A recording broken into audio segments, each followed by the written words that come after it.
সংস্কারের আগে রোডম্যাপ সুষ্ঠু নির্বাচন ভণ্ডুল করা নীল নকশা বলে মন্তব্য করেছেন জামায়াতের নায়েবে আমির ডাক্তার সৈয়দ আব্দুল্লাহ মোহাম্মদ তাহের। সকালে কুমিল্লা সেন্ট্রাল মেডিকেল কলেজের মিলনায়তনে কালীবাজার ইউনিয়নের নির্বাচনী দায়িত্বশীল সমাবেশে একথা বলেন তিনি। সংস্কার বিচার কাজ শেষ করা এবং নিরপেক্ষ থাকার প্রতিশ্রুতিতে আসলেও তা ভঙ্গ করে নির্বাচনী রোডম্যাপ ঘোষণা করেছেন অন্তর্বর্তী সরকার।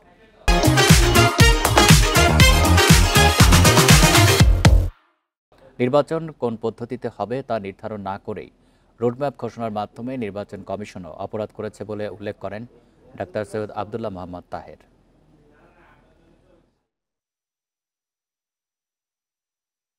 এই নির্বাচনের পথনকশা একটি সুষ্ঠু নির্বাচন ভণ্ডুল করার জন্য একটি নীল নকশা। এটা আমরা হতে দেব না। আমরা এই নির্বাচন কমিশন সরকারকে বাধ্য করব যে চার্টার রিফর্ম চার্টারের মাধ্যমে পিআরের মাধ্যমে আগামী নির্বাচন হতে হবে এবং সেটা বাধ্য করা হবে।